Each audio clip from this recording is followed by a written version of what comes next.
What you do for yourself depends on what you think of yourself. What you think of yourself depends on what you know of yourself, and what you know of yourself depends on what you have been told. Grand Rising, great dawn in Cleveland, Ohio. This is 360 Info Network. I'm Vince Robinson. Our partner, Hamtonio, is out in the field today preparing for an event that he is doing. But I have on the line with me the person who came up with the phrase that I just said to you, courtesy of Dr. John Henry Clark, and his name is Dr. David Whitaker. Very exciting event that's coming up on this coming Thursday that we need to let you know about. It's going to take place at Wings Academy, 10615 La Montier Avenue, right off of Martin Luther King Boulevard there in Cleveland. And it's going to be quite an event, and I just wanted to bring him on to give you some clues as to what it is and why we are doing it. So welcome to 360 Info Network, Nana. Thank you very much. I'm excited to be on. I'm at my destination. I'm parked, so I'm ready to go. Thank you very much. Okay. So Thursday at 6 o'clock there at Wings Academy, you're going to be doing something very special. You are the 10th man. And you have an address to deliver for a very important cause. Tell us what it's all about. My village of Elmina, which is in the name of our village is Atonkwa. Translated literally, Atonkwa means I have purchased my life. So our village has been developing over the last 16 years of my chieftaincy, along with the chief of the village, Nana Kojo Eduakwa V. And we have recently been awarded a site for a science research laboratory in the community center that I built between 2005 and 2010. So the fundraiser is to help develop the research laboratory facility, which will be inside the building, and also to support your very important work at Larchmere Arts. So there's a delegation of chiefs that will be coming, two principal chiefs, Nana Eduakwa V, the chief of my village, and Nana Obakesi Ampa I, who is the founder and CEO of Obakesi Foundation, which is directly involved with the Wakanda One Obakesi University of Excellence that we have been developing in the Cebu Kingdom in Ghana, West Africa, in the Central Region. So this will be the first time they have been here for this cause, and I'm very excited about what's going to be happening. So we'll be talking about all of that. We'll also be bringing people up to speed on Her Excellency Ambassador Dr. Arakana Chiambori Kwa, the former ambassador to the U.S. from the African Union, and the amazing work that she's doing with the African Diaspora Development Institute, ADDI, and her dream of developing a smart city in the Cebu Kingdom as well. So a lot to talk about, a lot to be excited about, and a lot to get involved in. So that's kind of a quick overview of what we'll be talking about. Okay.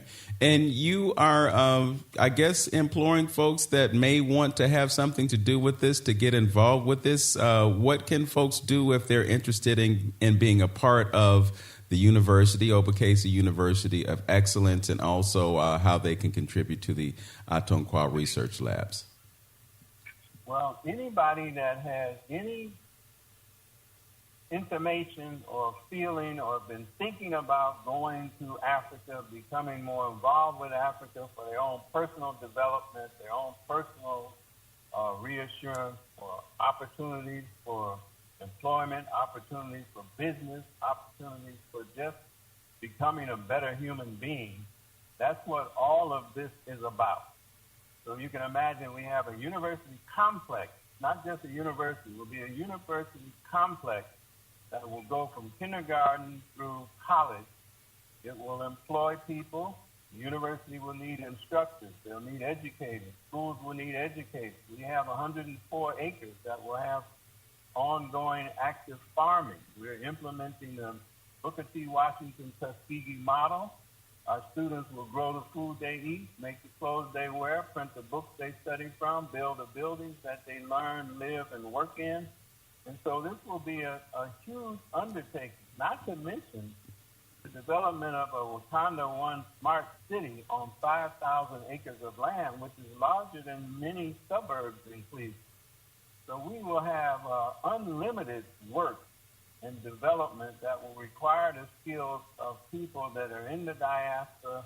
African Americans are the most educated black people on earth. African Americans and others in the diaspora have the highest socioeconomic living status.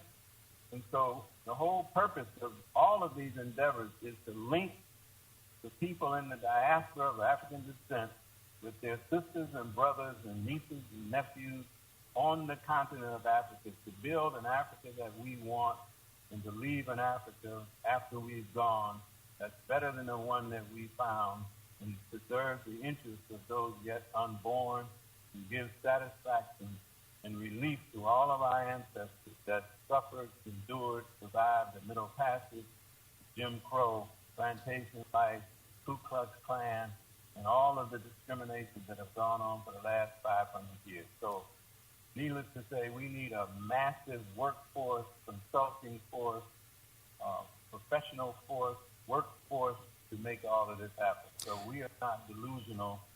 There's no thought in anyone's mind that this is going to be done by one person, a small group of people. This is a massive undertaking.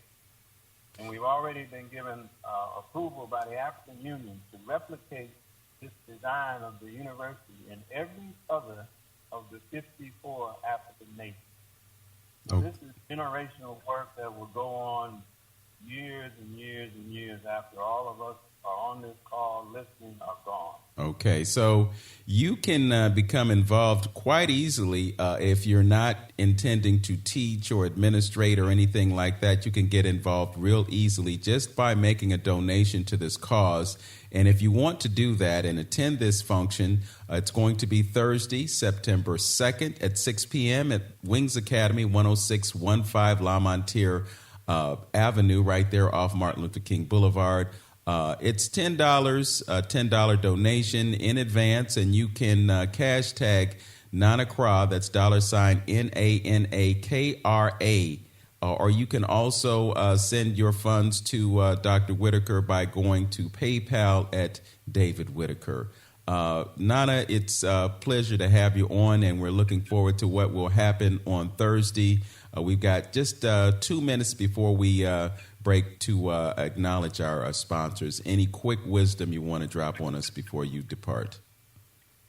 I would just like to tell people that we're living in a very, very important time, a critical time, and all of these things that need to be done are on our watch.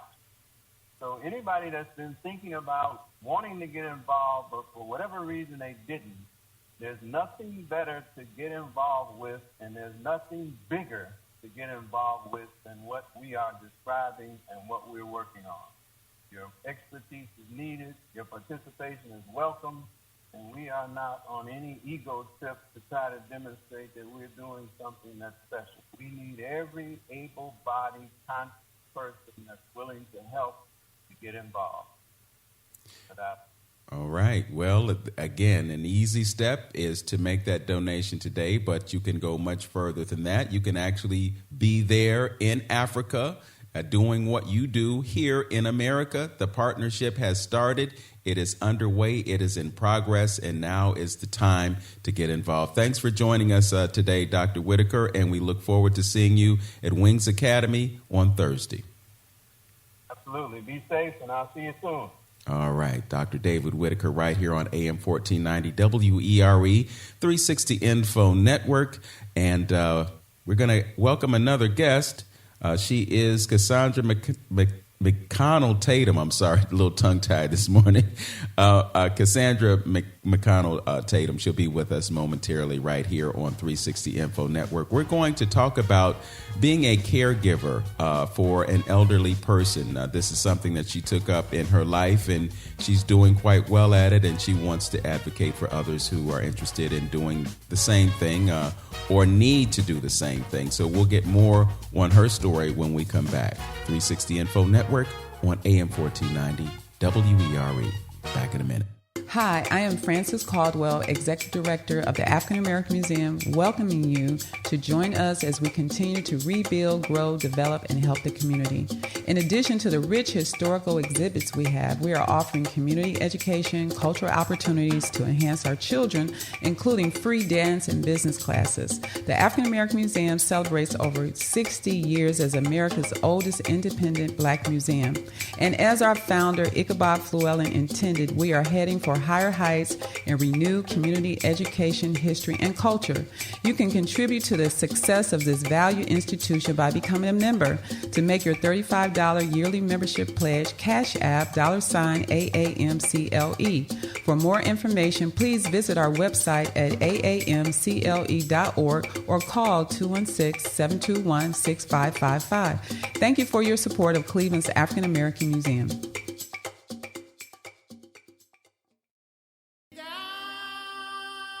Greater Cleveland's largest selection of African fashions, African art, jewelry, picture frames, and African furniture accessories from the heart of Africa are located at African Art, 16700 Chagrin Boulevard, Shaker Heights, Ohio. Give them a call at 216-269-7421. Enjoy their spacious showroom and gallery and enhance yourself in your home with African art and cultural clothing, fine art, home, and personal accessories. For a limited time, for our 360 Information Network listeners, for every $50 purchase, receive a free handcrafted African fabric mask for personal wear. Our quality is impeccable and our inventory will meet your need. Open Mondays through Saturdays, 10 a.m. to 6 p.m. Enhance your life with African art.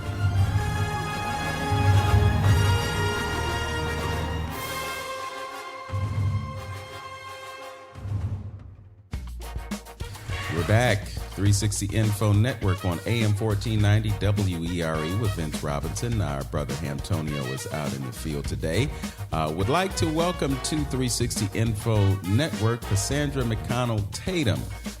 This is a caregiver's journey. We're going to talk about that right now. She's a native Clevelander, currently living in the Washington, D.C. area. She's an alumna of Shaw High School, the class of 1985, the Legends. She's also an alumna of Cleveland State University, where she earned a bachelor degree in social work, a master's degree in public administration, and a Juris Doctorate from Cleveland Marshall College of Law. For the last 10 years, she's been the primary caregiver for her mother, Sandra. In 2011, Sandra was diagnosed with early onset Alzheimer's and vascular dementia at 63 years old. Today, Cassandra will share her caregiver's journey and what she has learned and continues to learn, and tips for others who become caregivers. Welcome to 360 Info Network, Cassandra. Thanks for having me, Vince. I'm so happy to be here. And we're really happy to have you. You do have an extensive pedigree in Cleveland, as I just elaborated upon. When did you relocate to Washington, D.C.? Well, I'm a Clevelander at heart. I always will be a Clevelander. Love my Cleveland Browns.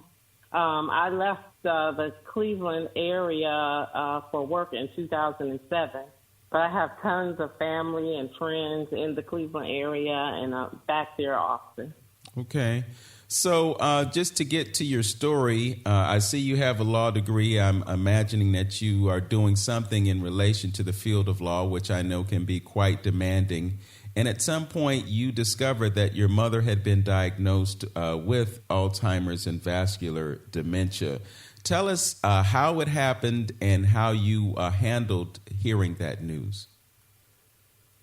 Well, actually, it happened in an odd way. We didn't actually know that it was Alzheimer's or dementia.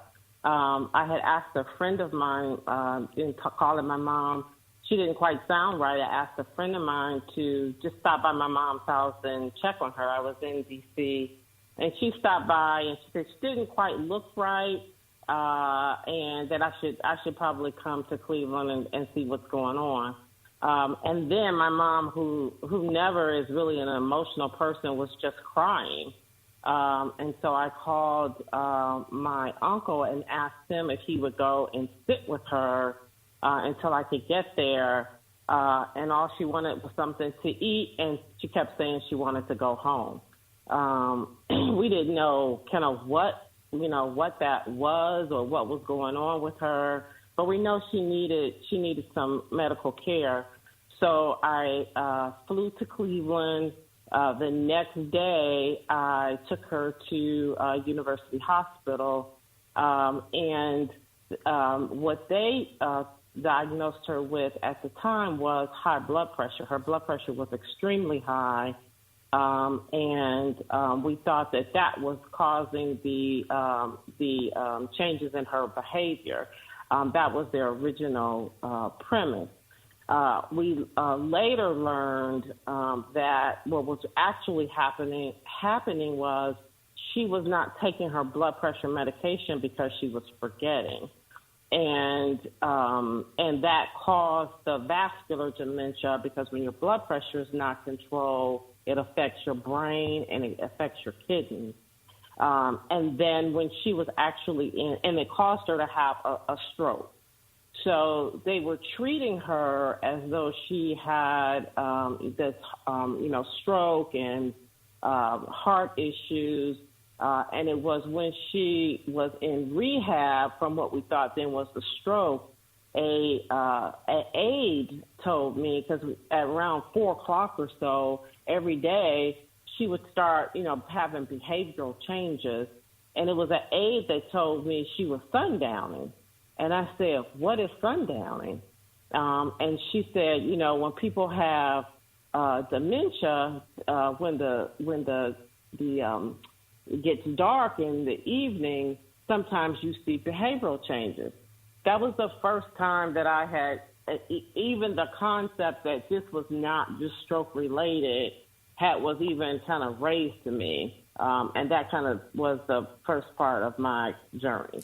I want to interrupt you here just for a moment, because it occurred to me that when they were attempting to diagnose your mother's issue, they looked at the physical, but they didn't think about the mental. But what she was expressing to you and to your relative who sat with her were things of a mental nature. And it's just kind of interesting to me that they could have been so wrong about that. Yeah, it was not.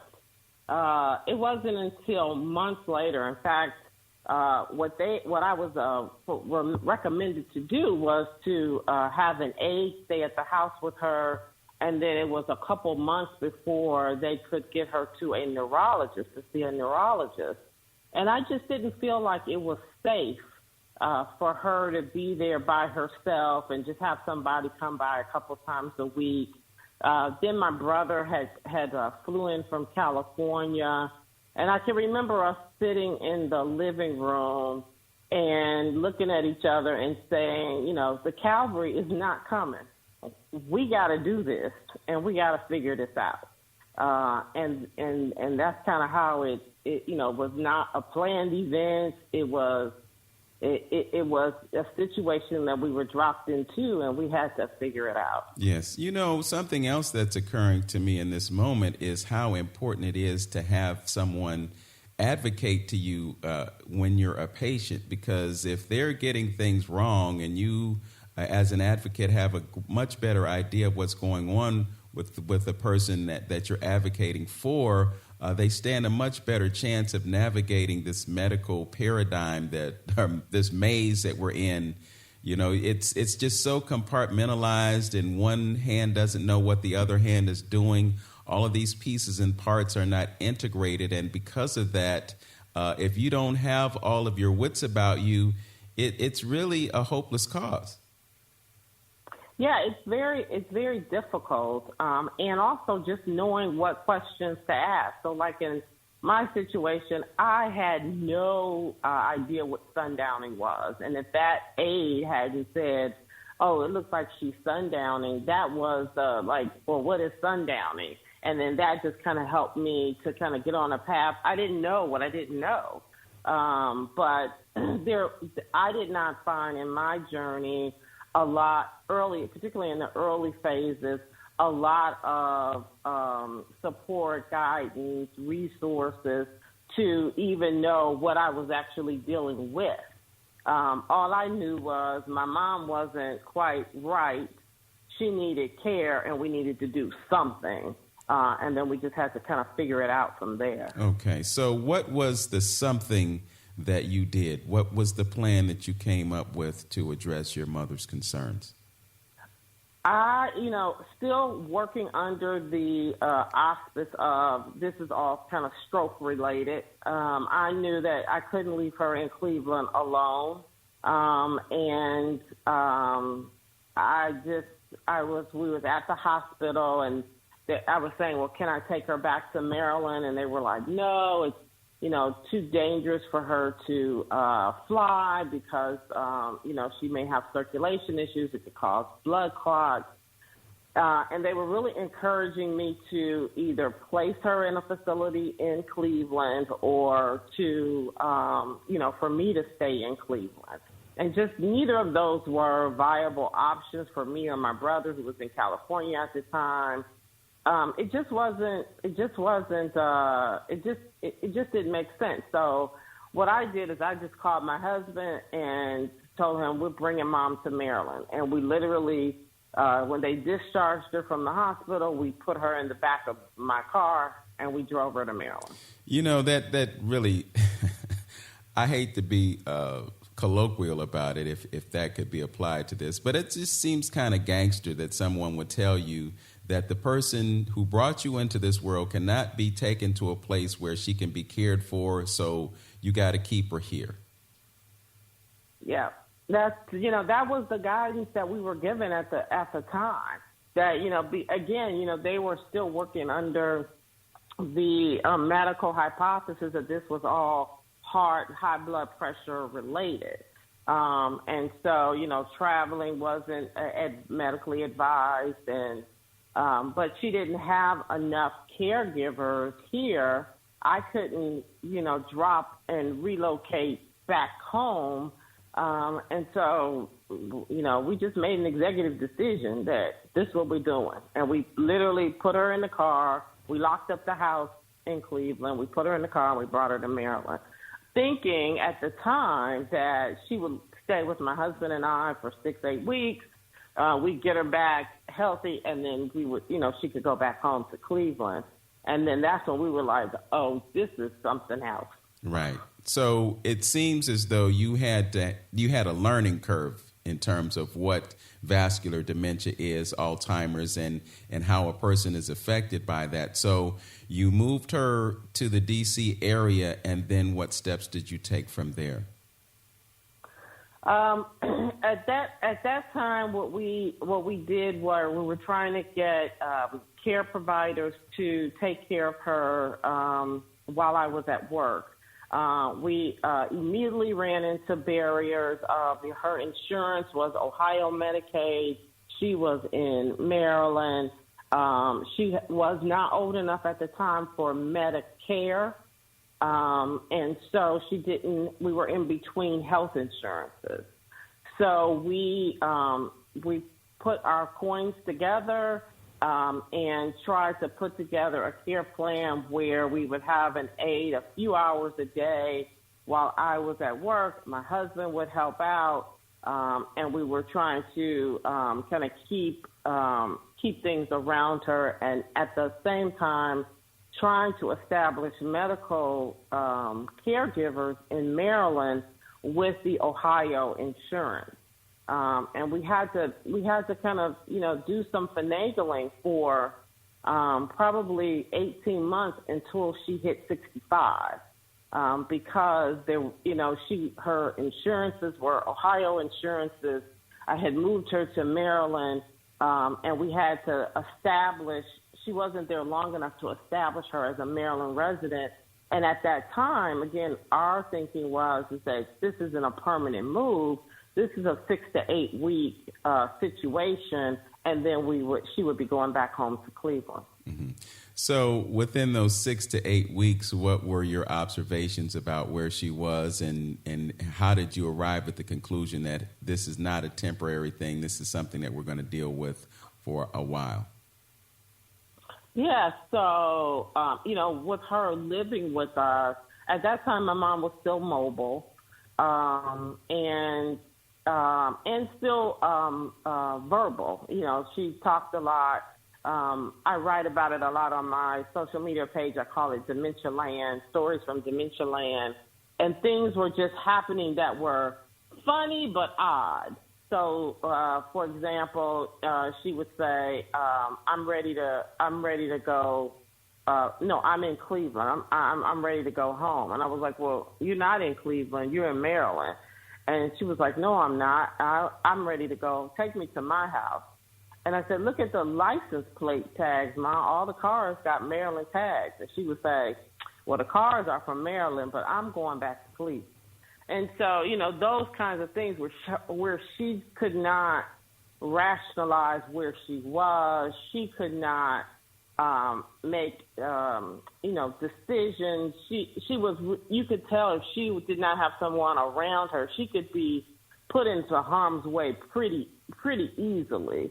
And, you know, there wasn't pretty much anything we could do about it. She hadn't been diagnosed at that point in time.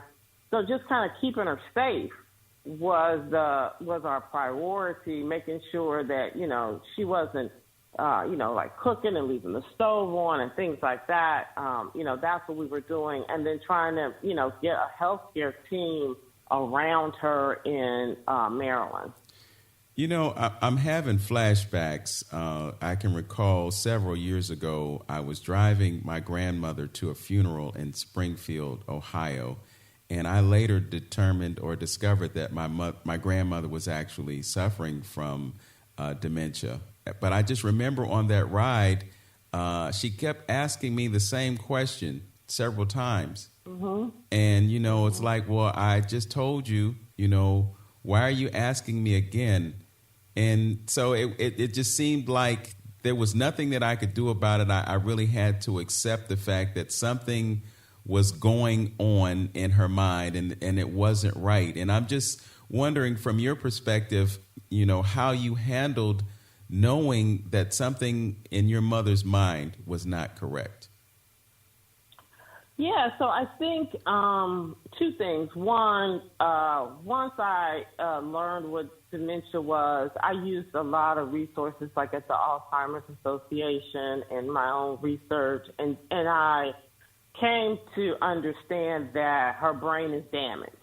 And if you think about it like someone missing a leg, you can't expect someone with a damaged limb to run the same race that they would run if they had both limbs.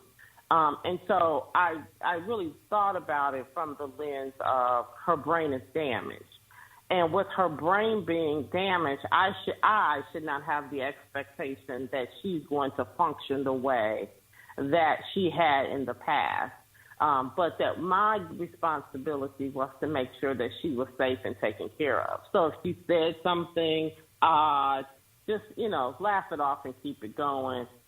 Keep her, make sure she's always felt respected and honored. And don't allow other people to dismiss her because she's saying odd things. And that's just kind of how I handle it. I felt like my role was really to protect and care for her. Okay. So once you determine that it's vascular dementia, what is the moving forward from there? How do they actually deal with a patient who has that as a medical issue? Yeah, so actually my mom had, once we got to the neurologist and they did a whole lot of neurological testing on her, they determined she had two forms of dementia. So Alzheimer's is one form and vascular dementia is another form, and she had severe damage to her brain.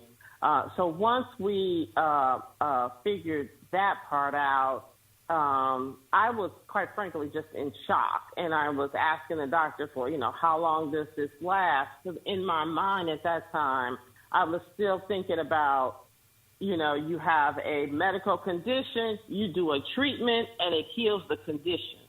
I had not wrapped my mind at that time around, you have a medical condition that is now your forever, and that you have to deal with that. So I think the first probably a year or two, I figured, we'll beat this. That's what they say. But they thought it was high blood pressure. We'll figure this out. And then the things that the doctor was telling me was going to happen actually started happening. What the neurologist was saying actually started happening. More decline in her cognitive abilities, started happening. And, we had to take this more seriously about kind of what her long-term care plan was. So how did they go about treating it? You said she had two different forms. There's not a treatment for Alzheimer's. They give medication to slow the progression. And so we did several different medications to slow the progression down, but there's not like a treatment for it. It really just slows the progression, and you have to alter your living. Okay. So they prescribe some medications, and then you have some type of monitoring or some type of check-ins that medical professionals are doing to watch the patient as this progresses. Yeah, no. With the neurologist, you may go once every quarter. The primary care doctor monitors the other kind of medical, blood pressure, general health kinds of things, but it's not a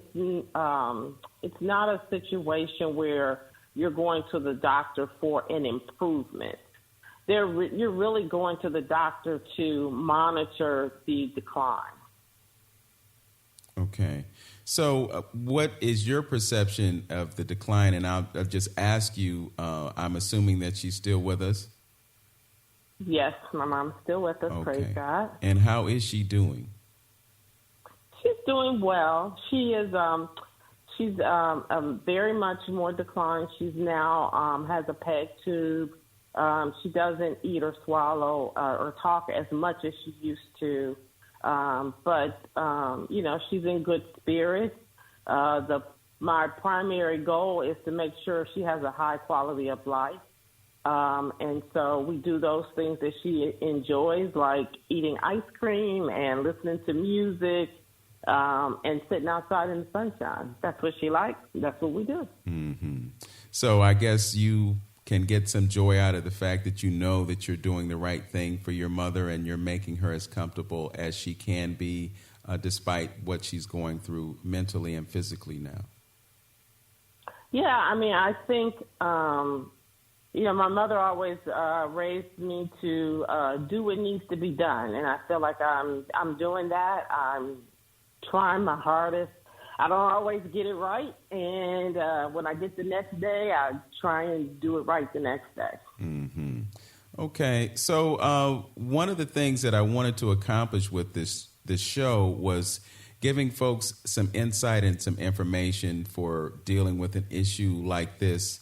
It, along with other issues that happen with our elders, require that we give them our attention and our care. One thing that I have noticed, particularly in the past 5 or 6 years, is the cycle of life. And what happens is our parents bring us into the world, and then we see our parents out of this world. And we have a responsibility and a duty to look out for our elders. But what happens in many times is because we're just so caught up in the rat race and paying the bills and all the other kinds of things when it comes to providing a certain level of care for our elders, we don't always pick up that baton and run with it. Sometimes they end up in assisted living situations or in nursing homes or whatever.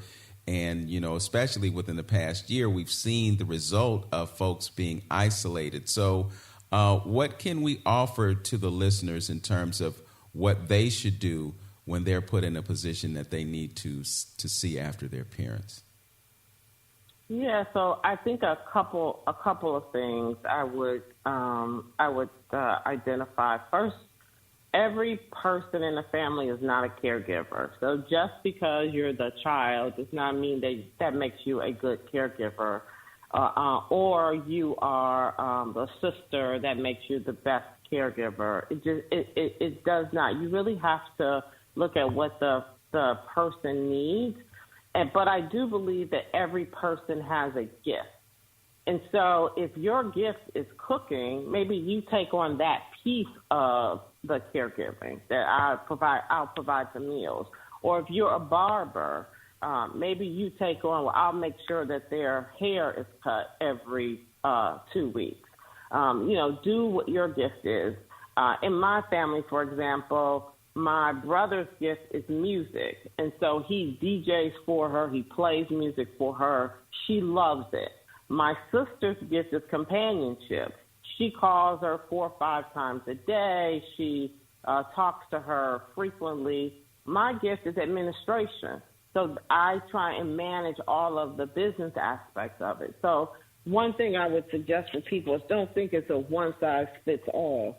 The other thing that I would talk about is, when you're putting together your care plan and your care team, think long-term. Like I never in my life thought that I would need to place my mother in a nursing home, but they have the level of care that she needs.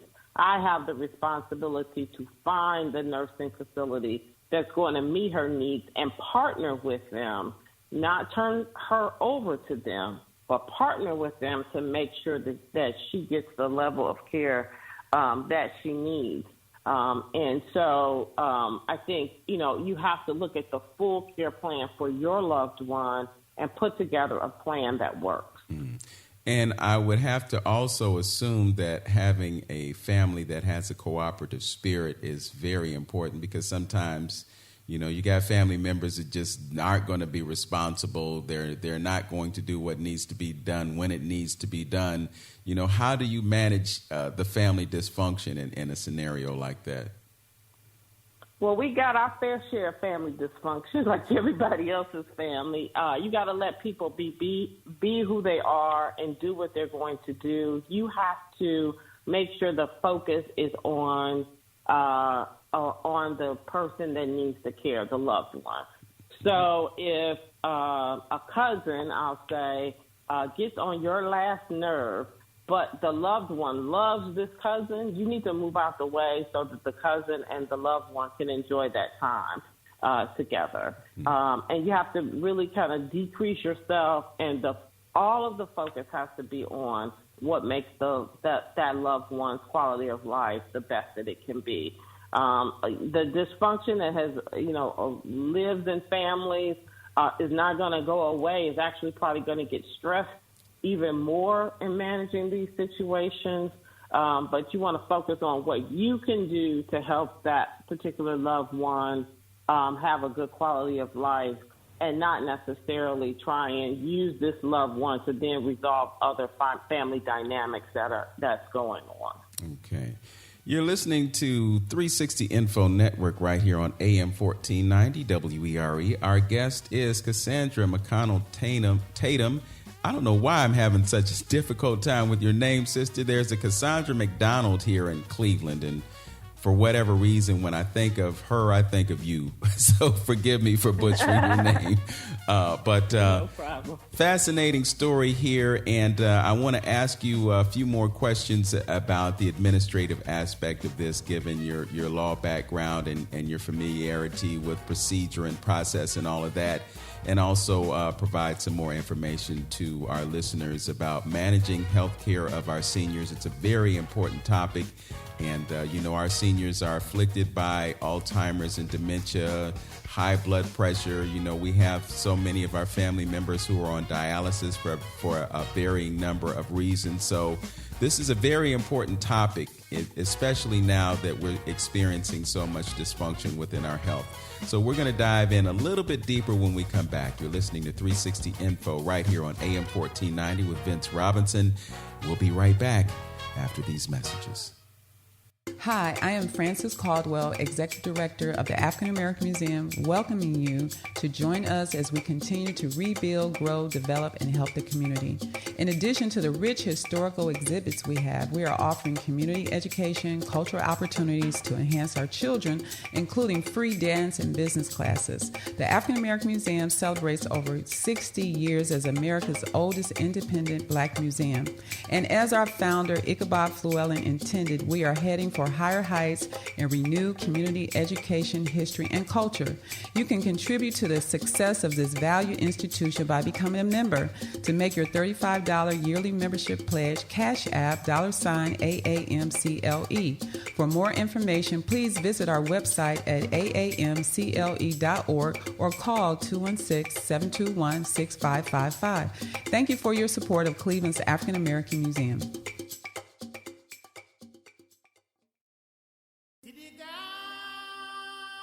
Greater Cleveland's largest selection of African fashions, African art, jewelry, picture frames, and African furniture accessories from the heart of Africa are located at African Art, 16700 Chagrin Boulevard, Shaker Heights, Ohio. Give them a call at 216-269-7421. Enjoy their spacious showroom and gallery and enhance yourself and your home with African art and cultural clothing, fine art, home, and personal accessories.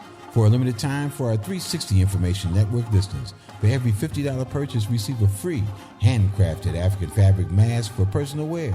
Our quality is impeccable and our inventory will meet your need. Open Mondays through Saturdays, 10 a.m. to 6 p.m. Enhance your life with African art.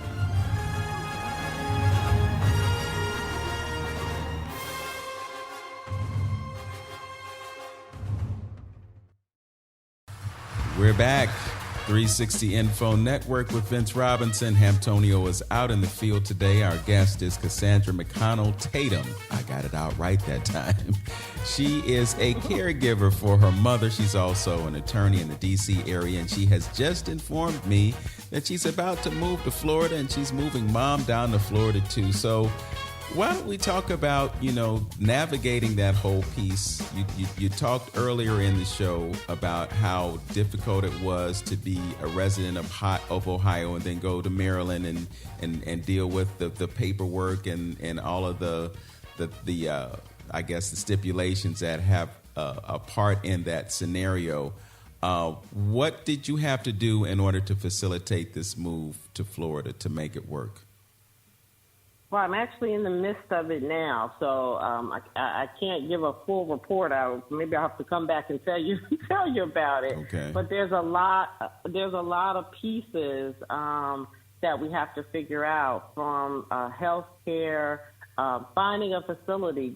Just even identifying a facility in the midst of COVID right now is hard. I'm not going to put my mother in a facility that I can't physically go in and see and talk to the head of nursing and talk to the administrator, and for valid reasons, they can't let people just kind of come in right now in the midst of COVID, particularly in Florida where they're having high numbers. So it's a difficult process, both finding a facility, then we have to transfer, again, just as we did from Ohio to Maryland, we have to figure out how to transfer her medical benefits from Maryland to Florida.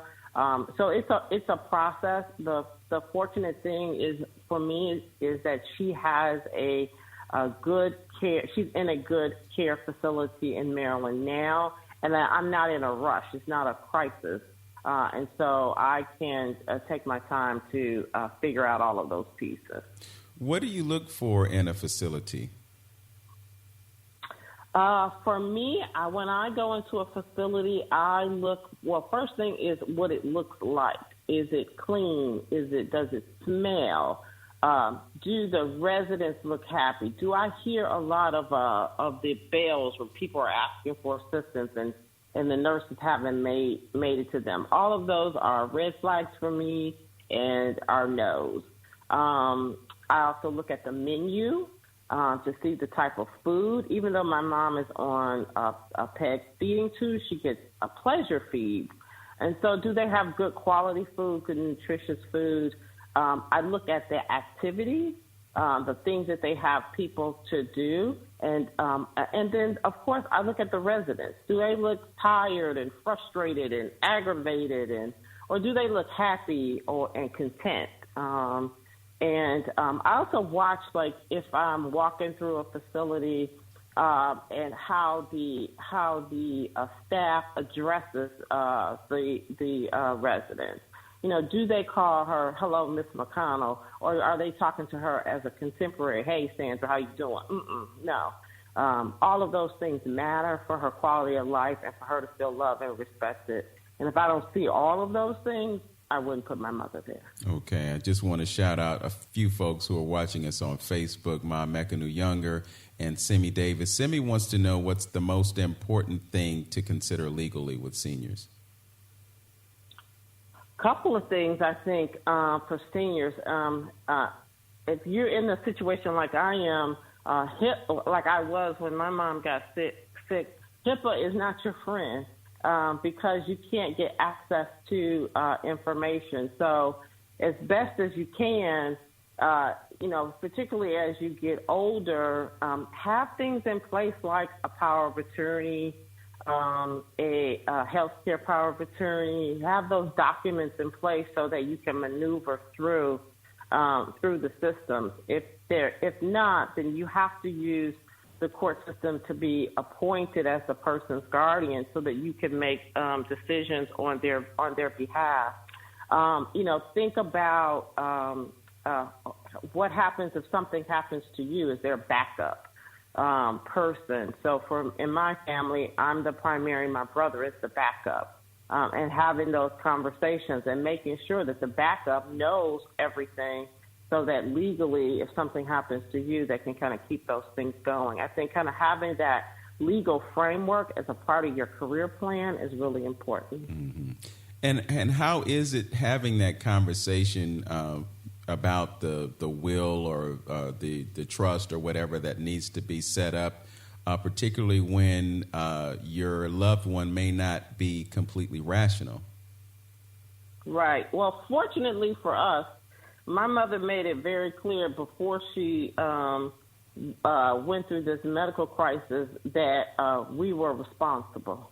And so we kind of, it's almost like your chores, you're responsible to mop the floors and she's responsible for washing the dishes. Like, we knew what our tasks were.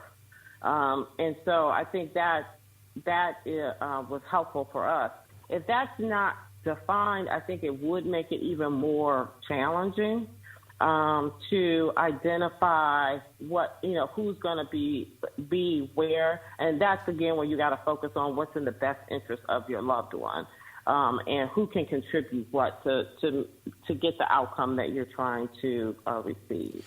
I know that a lot of people are going through what you're going through right now, and I think one thing that we can take away from this conversation is the whole idea of being proactive. You don't want to wait until it's too late to have those critical conversations with your elders about wills and their wishes about how they want to be taken care of and all of that.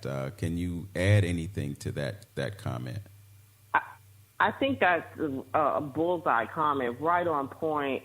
There's so many things that I wish before my mom got sick that we had done, like even like knowing her bank account. Is she getting Social Security? I don't know. I have to go over here and find out and ask. And those kinds of things, kind of knowing what the assets are. And, because my mom was independent and taking care of herself, I just hadn't thought about those kinds of things before she got sick. And so I think kind of having those conversations, knowing where things are at, so that if somebody has to step in, they can, but not making them feel like you're trying to take over, their independence. I wish, if I had something I could have done differently, that would have been something I would have done. Yeah, I know it's a painful moment when you have to take the car keys away, because it's just not safe for them to drive anymore. It can be difficult. It's interesting. This show has just typically flown by, and we haven't talked about the finances of it, but can you give us an idea of what the financial commitment is and maybe some resources for how folks can get assistance with the financial aspect of caregiving? Sure. The finances is very, very important. It is a very expensive journey. Some of the things that I have learned in my journey is to keep the loved one's finances separate from your personal finances and almost operate a budget within their resources. I use all of the public benefits that are available based on my mom's income, so Medicaid. When she was still living with myself and my husband, we used respite services from different county services based on her particular income strata that she was eligible for. The longer-term health care costs are astronomical. And again, having their finances separate from your finances will help you become eligible for more of the services. So, keep the funds, the monies that come in from my mother goes into a separate bank account. The expenses come out of that account, and so that when it comes time for making application for income-based programs, you have the documentation that you need in order to qualify for those programs to provide you assistance. Okay. You have some platforms that you have engaged in to spread the word about this. Can you tell us how folks can reach out to you and become aware of what you're doing?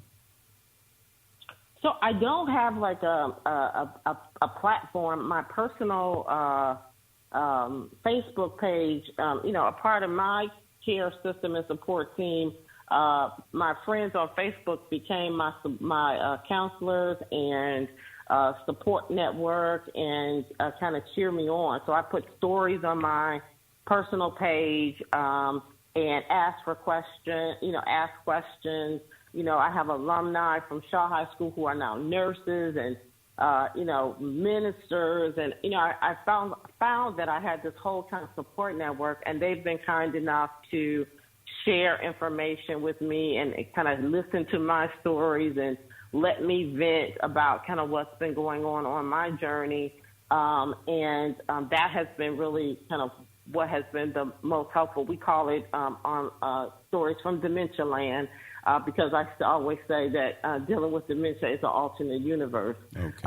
And so, I'll share things that have happened. Okay. So you can go to Stories from Dementia Land in the search window on Facebook and find you? I don't know. Okay. I don't know if you'll be able to find it or not. Oh, so we can look up Cassandra McConnell Tatum on Facebook. Yeah, and send me a private message. Sure. Okay. All right. Well, that's our advice to the listening audience. If you want to connect with her and see what she's doing and all the encouragement that she's receiving from her support group, visit her on Facebook and stay tuned to 360 Info Network. I think we can have further conversations about this because this is not something that is going to get old. It's something that we have to continue to give our attention to and help folks develop their plans for dealing with their elders. Thank you so much for joining us on 360 Info Network, Cassandra. Thank you for having me. Yes, and good luck in that move to Florida. I know it's going to be hot down there all year round, so you can look forward to being in the steam bath down there. All right, thanks for joining us. I'd rather that than the snow. All right, I heard that. I heard that. Cassandra McConnell Tatum here on 360 Info Network. Don't forget, Thursday, 6 p.m., Wings Academy, 10615 Lamontier Avenue. You can check in on Dr. David Whitaker. He's going to be doing a fundraiser for the Kra Research Laboratories and Larchmere Arts.